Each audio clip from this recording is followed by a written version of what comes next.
This is a story about guilds, which were trade associations in the Middle Ages. Let's go back to the 12th century and watch the village of St. Clair grow into a guild town and later into a trading center.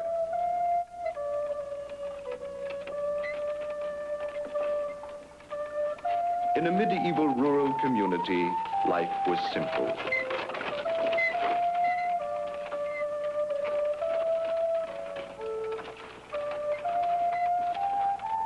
The serfs of St. Clair worked all the land. Each man himself did many jobs. Some who had special skills spent part of their time working as craftsmen for the small population.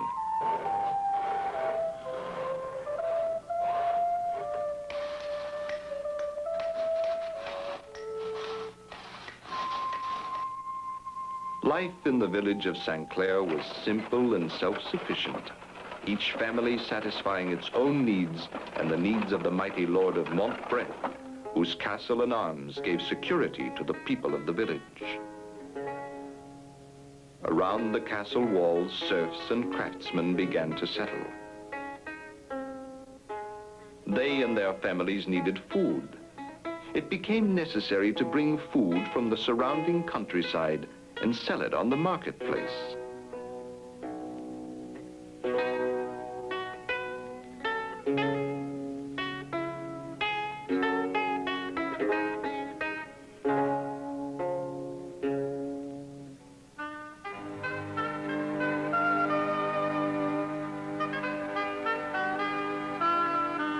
The river of Clare, which flows by the town, was a natural highway for trade.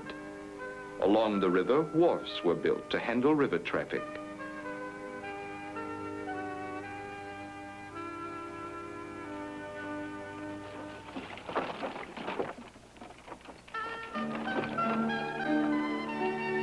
In the next 100 years, the village of St. Clair grew into a town.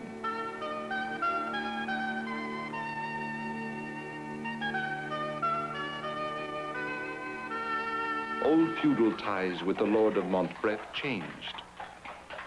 The town's craftsmen and merchants stopped working on the lord's land. They substituted money for personal services and paid the lord's collector a fee for their right to trade.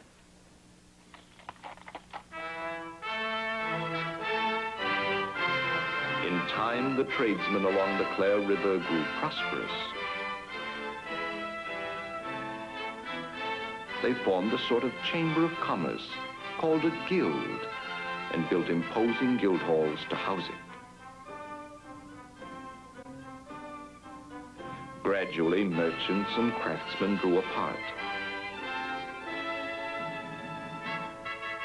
Craftsmen formed their separate guilds. Each craft had its own guild, with its own shield, patron saint, and guild hall. The men who baked bread, the locksmiths of St. Clair, the men who built their houses. Often masters of one trade inhabited the same street and lent it their name. Street names as may still be found in many old European towns.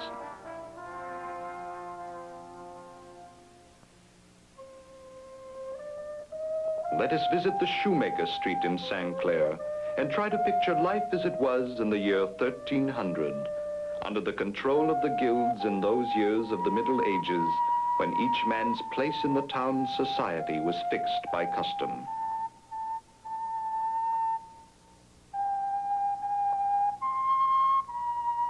The owner of this shop, Peter Brockus, is a fully fledged member of his guild. The guild decreed that Master Brockus could have 2 apprentices. Thomas Lucas had just turned 12 the day when his father brought him to the shoemaker's shop to become Master Brockus's second apprentice. This was a lucky day for Thomas, for rarely was a laborer's son given a chance to rise above his father's station and become a craftsman. Most apprentices were sons or relatives of guildsmen. A contract drawn up by the guild was presented to Tom's father by the master shoemaker. It prescribed the length and conditions of Tom's apprenticeship, and the father undertook to provide his boy with money for the annual fee which must be paid the master.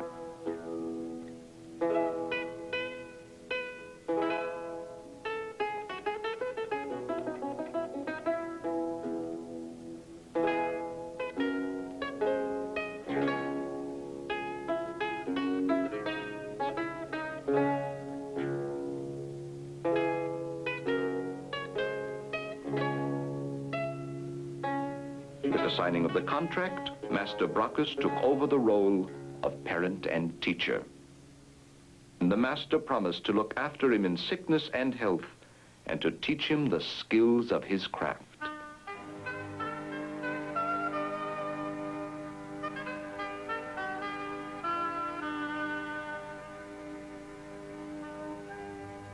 In the shop of Master Brockus, Tom was to work and live side by side with another apprentice of his own age and with journeymen who had completed their apprenticeship and now labored for wages. Here they all worked in harmony. The apprentices learned from the journeymen, and the journeymen copied their master. Some journeymen, like old sextors, stayed forever lowly wage earners, sometimes because of poverty, more often because of strict guild regulations, allowing only a few masters to be created at a time.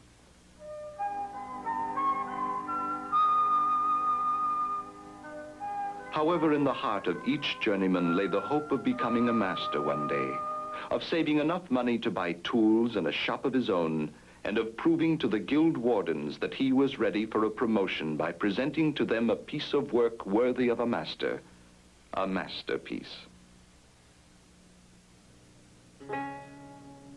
In a simple craft like the shoemaker's, there was usually hope for most journeymen to reach the top as long as they remained in good standing with the master and with the guild.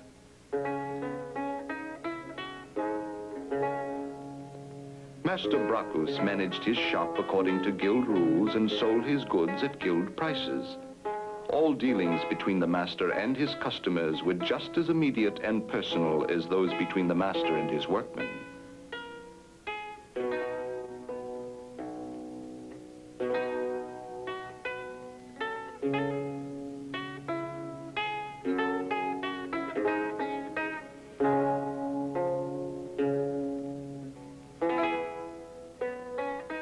Work began at sunrise and ended at sunset, according to guild ordinances, so that no one should produce inferior goods made by artificial light.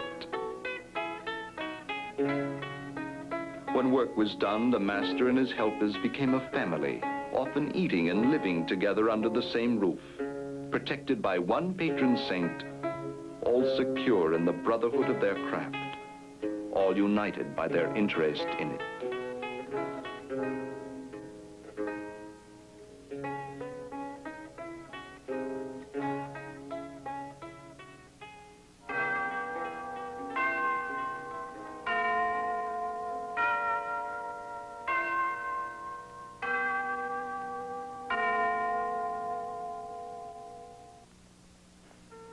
So life on Shoemaker's Street in St. Clair was simple and secure.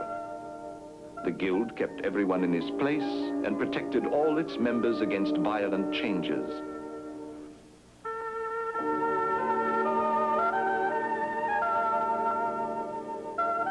From time to time, officers of the guild called wardens came unannounced to a shop to check on their members. Warden Wat Tigler inquired about the new apprentice and the working conditions in the shop. He and Warden Burns carefully inspected the quality of the materials.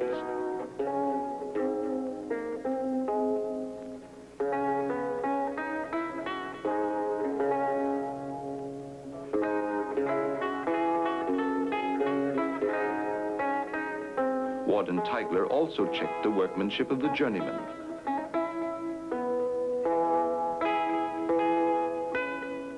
The strength of the thread, the number of stitches in each shoe, the weights and measures used, and the prices charged.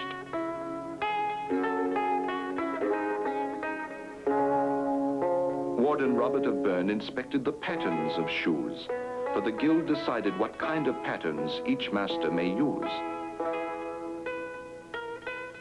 The number of hides in each shop was also limited so that no craftsman should too far surpass the other in his productivity nor hoard scarce materials.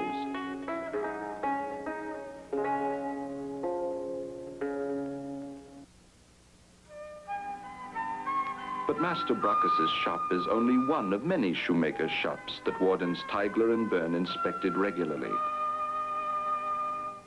Let us follow them to the Guild Hall and see how they, as officers of the Guild and important townsmen, helped shape the fortunes of St. Clair and ultimately that of the guilds.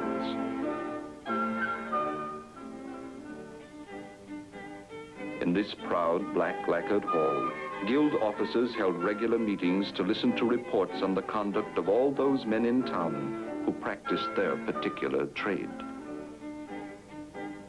Warden Wat Tigler gave an account of his inspection. He reported on business, on births, deaths, or marriages of members of his guild, and on activities of competing trades in St. Clair, and on demands from the ruling lord of Montbref. Proposals submitted to the guild before the meetings were discussed and voted upon. The secretary read off the list of offenders and proposed fines. Brothers, in the case of journeyman Johannes Barber for wrong in connection with the wages due him, by our ordinance number 3, Thomas Lombard, master of aforesaid journeyman, must give him satisfaction. Masters, are we all agreed? Aye. Aye. Aye. Aye. And by the following must further fines be paid. By Master Roger Aldrich for the producing of faulty goods, 5 pieces of silver. By the German merchant named Geet for being a foreigner without license from the For the Guild needs of a Trade. simple town economy, this guild system sufficed. It could avoid the evils of unemployment, of speculation, or of excessive wealth.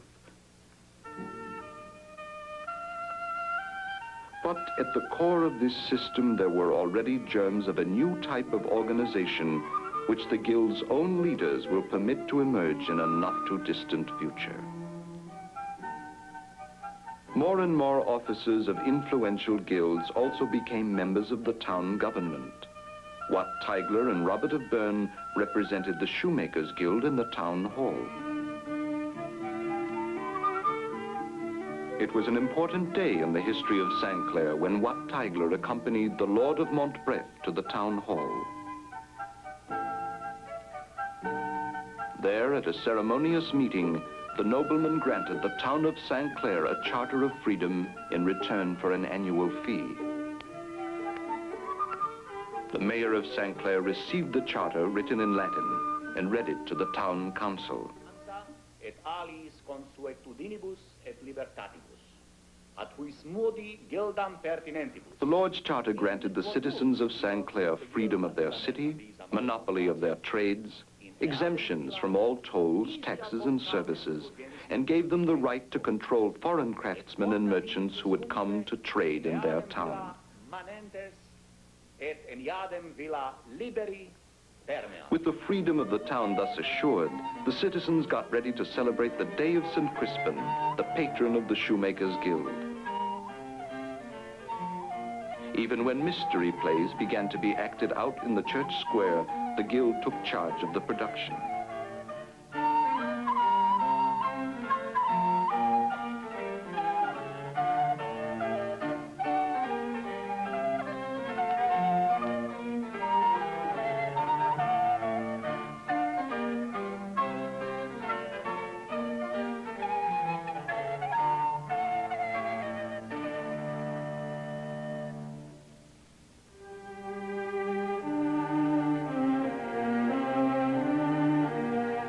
A new chapter in guild history began when important families in St. Clair, like the Tiglers and the Bernes, organized trade partnerships and pooled their families' resources to carry their trade beyond the city limits.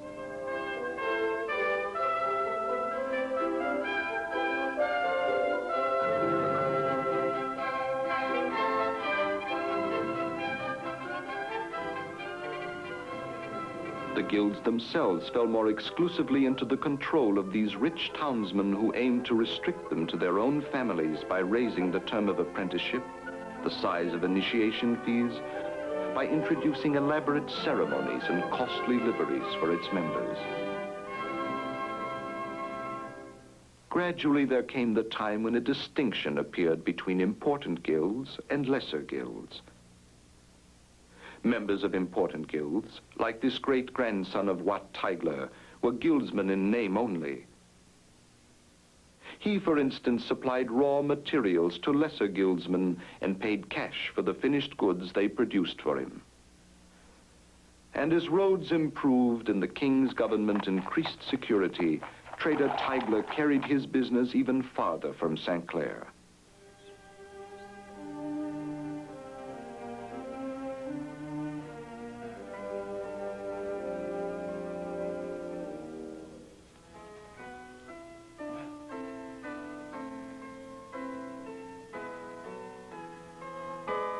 He sought trading partners among the most influential men of his time.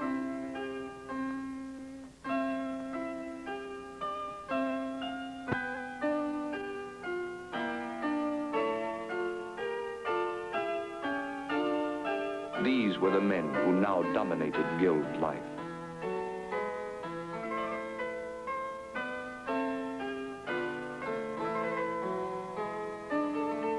Some of the merchandise these wealthy traders bought and sold came from faraway lands. Rarely did they know the people who worked for them. Their agents paid the wool pickers and carders, the dyers of cloth and their helpers, the weavers and the cloth makers, all of them still members of their small craft guilds, but all ultimately dependent on the men who would buy their goods. And though some of these men might have still retained memories of the old guild life, its personal brotherhood would no longer hold any meaning.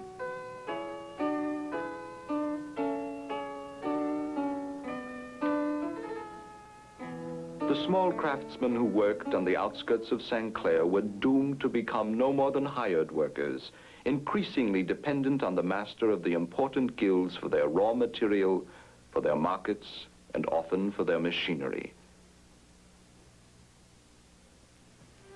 Then came a day when a master got the idea of joining several workers together in one of his houses to manufacture goods for him to sell.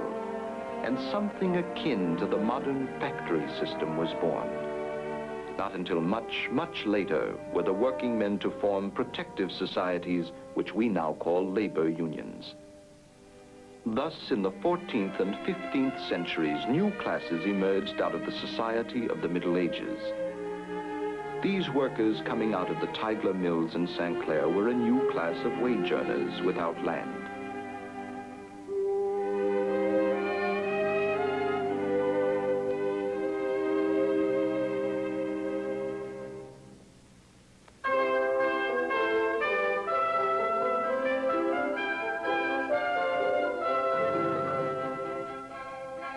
So came to an end a great era of history, the era of the guilds, which served well the needs of emerging towns, but had to give way to the demands of expanding trade. Wealthy townsmen became patrons of art. Magnificent buildings sprang up in such towns as Bern, Colmar, Brussels, or Bruges to house the guild halls of various trades. Throughout Western Europe, signs of this era stand to this day.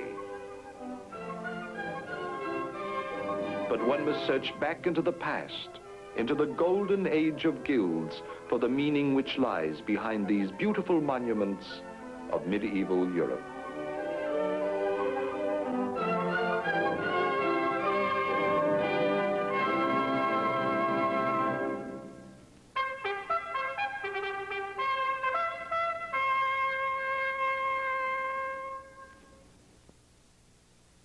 Videocassette copies of this program are available to schools and colleges from their resource centers.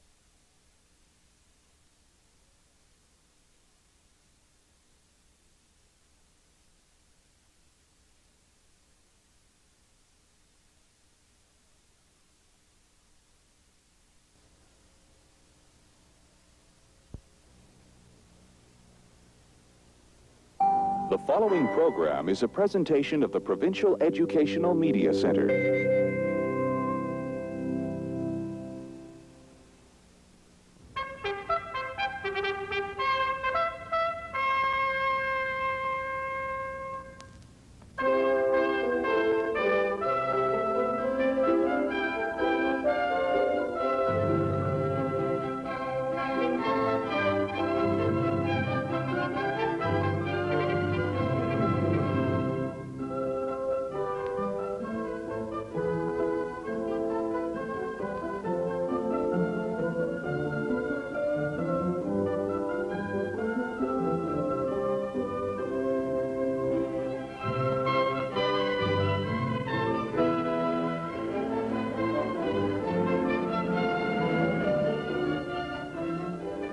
In the chronicler's cell at Montbref Abbey in France, writing monks record the events of their time.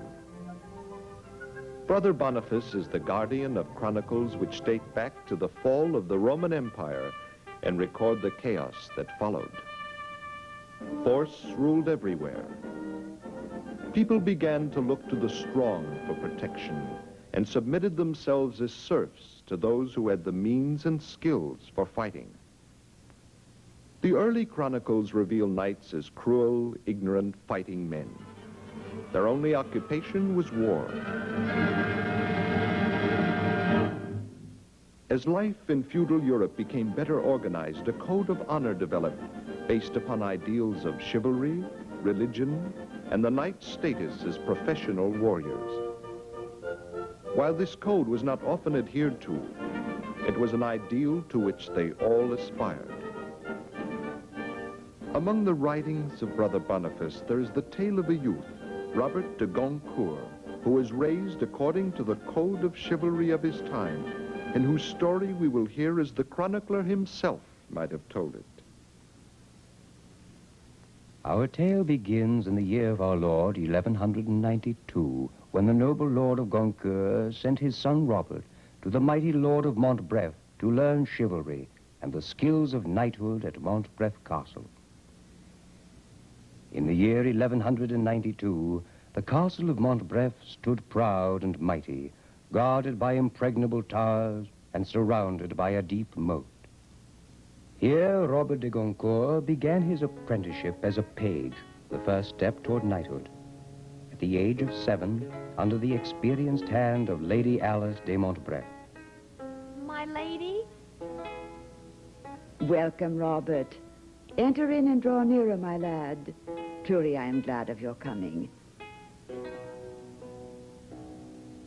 When you enter into your lord's hall, cry you, Godspeed, and with humble cheer greet those who there be present. Do not rush rudely in, but enter gently with head up and at an easy pace. Bow, even as I do now. So, like this. Do you understand? Now go you and attempt it. Good. Again. It is fairly done. You are a true Goncourt. And so learning commenced. Robert de Goncourt encountered another youthful page at Montbref, Gerald de Banks, together with whom he was to be raised under the watchful glance of Lady Alice until both lads attained 14 years and were ready to be squires to Sir Giles. While their apprenticeship as pages endured, Robert and Gerald were learning to conduct themselves as noblemen. They knew that each true, valiant knight should be able to dance gracefully and serenade his own chosen lady with sweet love ballads.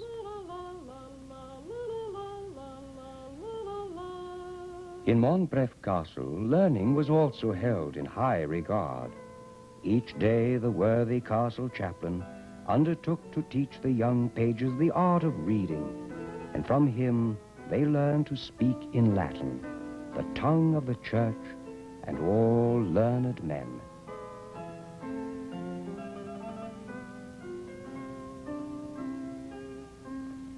Besides the two pages, there were younger children in the castle.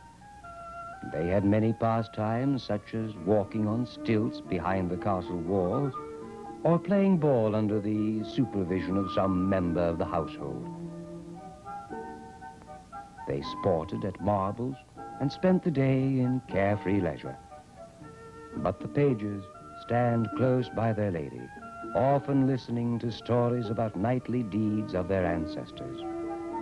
Anon there were brought 2 great spears, and every knight gat a spear, and therewith they ran together that Montbrief's all too shivered. But the other knight hit him so hard in midst of the shield that horse and man fell to the earth. From such tales of the deeds of great heroes, the boys learned about knightly valor. They also played at knightly games.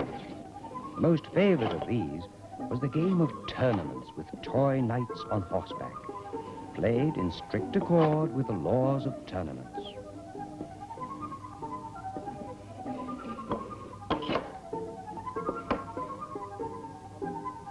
Most of the early education of the 2 pages rested in the hands of the ladies of Montbref, but the master himself also contributed his part in their raising.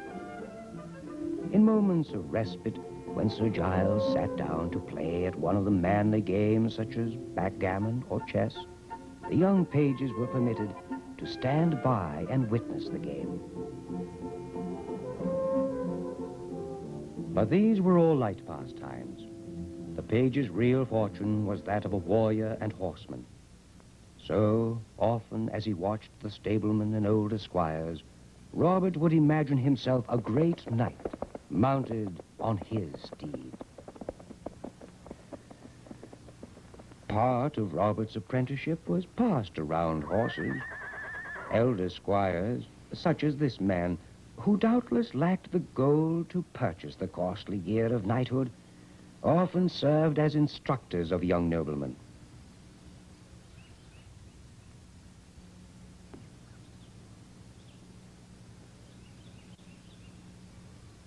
Have no dread of horses, Robert.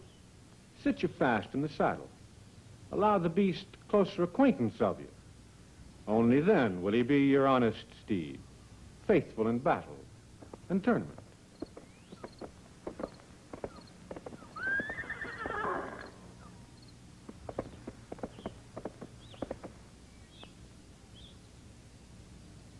And so Robert's days were full, measured out equally in periods of grave study and in manly practice for his future calling.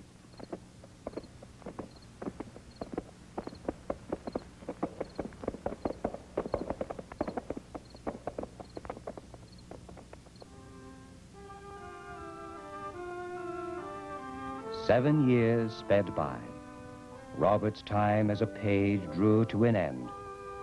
On St. Andrew's Day, which was his 14th birthday, Page Robert de Goncourt became Squire Robert, servant to his lordship.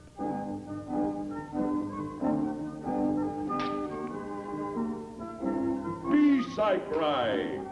You sport like merry pages newly come. Remember, you are squires now. Thus commenced the second period of apprenticeship for Robert de Goncourt and for Gerald de Banks. As squires, their service was to their lord directly. From henceforward, their apprenticeship was not in toys and trifles, but in service and in arms. They waited on the lord at mealtime, carving his meat and tending his needs.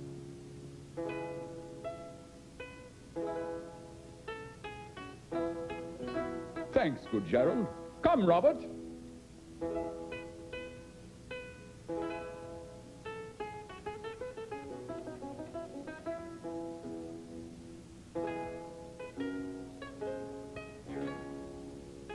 Make full my cup.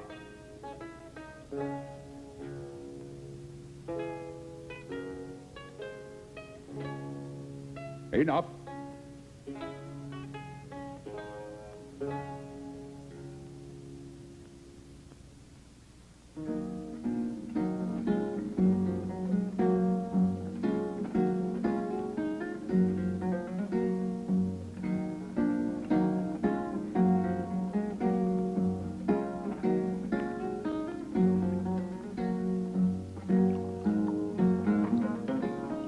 Now clear the boards and we will have a turn at chess.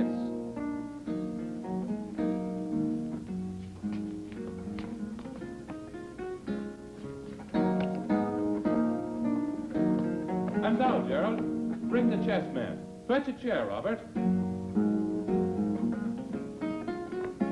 Indeed, this was the glorious moment for Robert and Gerald to face their own lord in a manly game.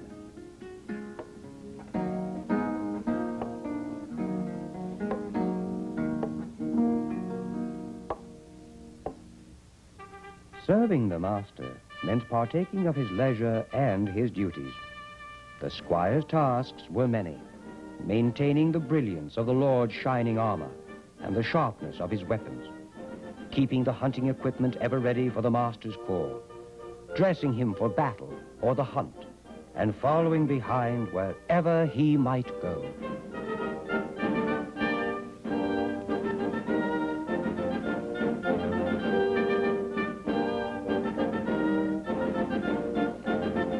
But whenever there was free time, the squires were to be seen practicing their favorite game, tilting at the quintain. Unless he be proficient at this, no man could ever hope to make a good warrior.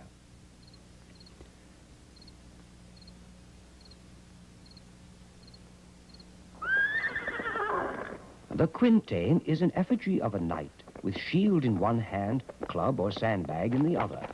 The squire doth charge it. If he strike poorly, giving an imperfect blow of his lance, the spinning quintain will buffet him as he passes.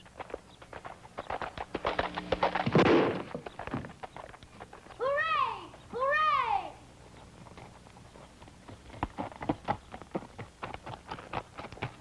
See me ride! Here I am gone! And to harden their muscles, young squires were trained to mount horses with heavy weights affixed to their belts. Someday, they would needs ride in heavy woven mail, laden with burdensome weapons, and at the knighting ceremony, will have to leap on their steeds without touching the stirrup.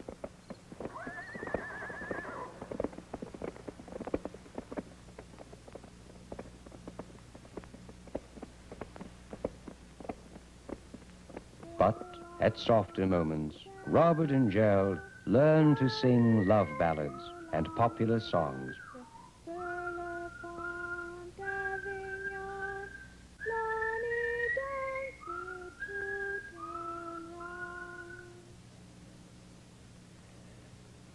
As they learned, the court watched, and whenever the master had occasion in their presence, he explained to them the rights and duties of a nobleman in the society to which they belonged.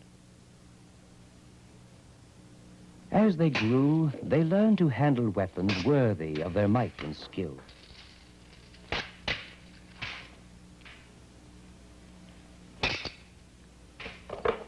Montbref Hall provided excellent teachers for the young nobleman.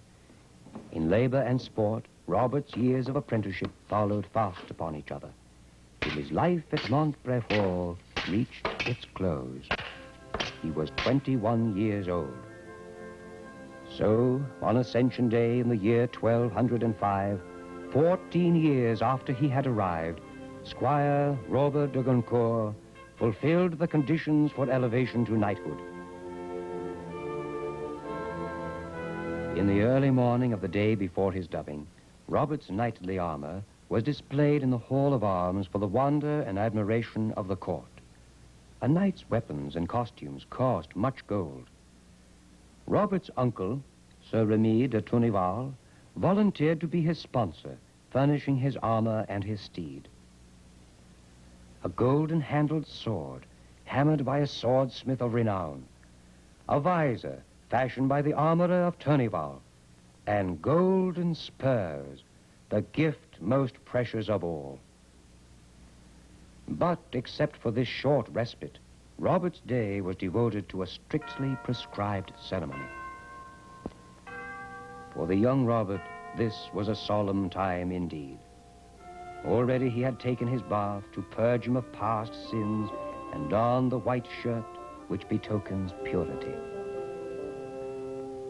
A young squire was aiding him to put on the tunic of scarlet, which signified his readiness to shed blood in the service of God.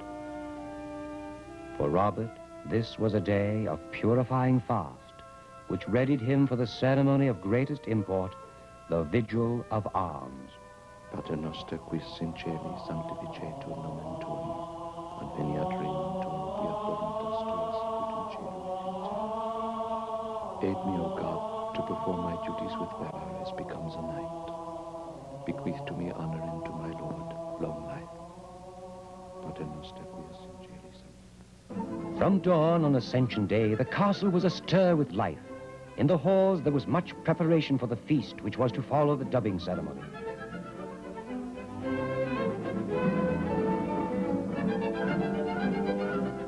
The courtyard jumped with minstrels and clowns, with jugglers and artists, all gathered for the glorious occasion.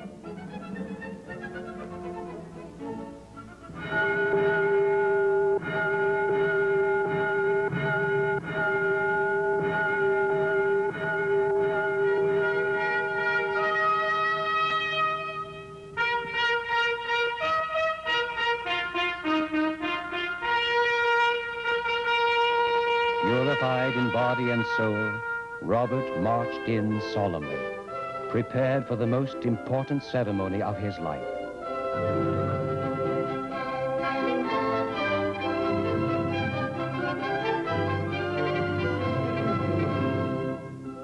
Sir Remy, Lord of Tourneval, knight of great merit himself as sponsor, bears the privilege of fastening Robert's spurs of gold.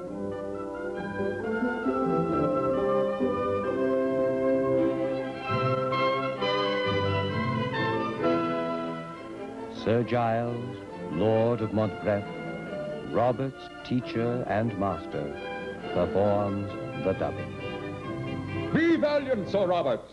Recall your heritage. Honor all knights. Love God. I pledge my life and my allegiance to God, my Lord, and to my master.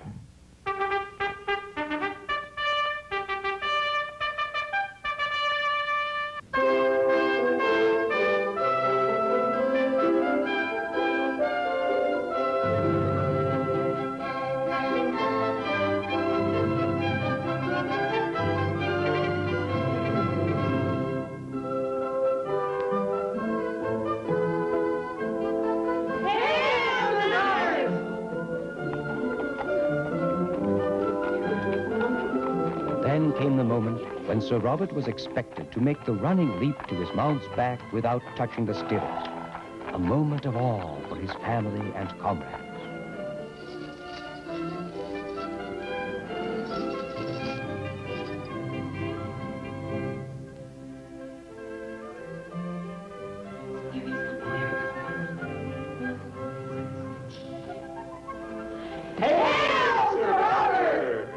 Hail to Sir Robert the young knight. Hail to the noble newly born to his rank, who has joined the fellowship of defenders of the faith. Protector of the poor, servant to fair ladies, a very perfect gentle knight, bold and intrepid, guardian of his rights, eager to bear his banner aloft above all nobles else.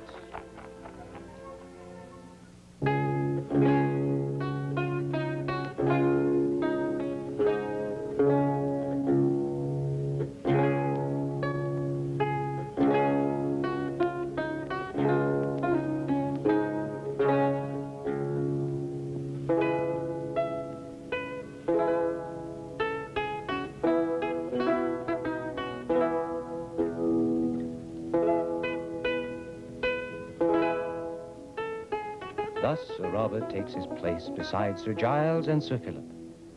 But not all noblemen are thusly honored. The friend of his apprenticeship, Gerald de Banks, still remained a squire, serving his master, maybe hiring himself out to other barons, and awaiting his chance to earn knighthood. And here indeed is where my story ends. For Sir Robert de Goncourt soon left the place of his apprenticeship, the castle of Montbref, and set out upon the journey to his new manor, which he received from his uncle as a fief, which he named New Goncourt.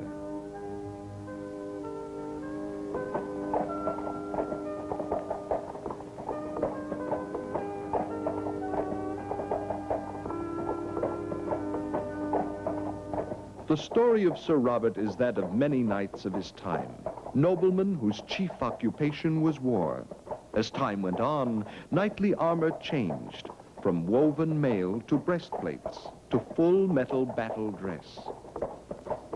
And for as long as battles were fought according to the rules of chivalry, this warrior class maintained its prominent position in the society of the Middle Ages. When the day came that every man with a gun could fight, specialists were no longer needed, and the feudal lords retired into their manor houses to devote themselves to governing their tenants.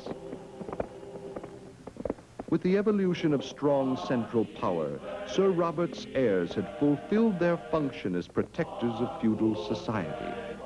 A new age dawned over the Western world.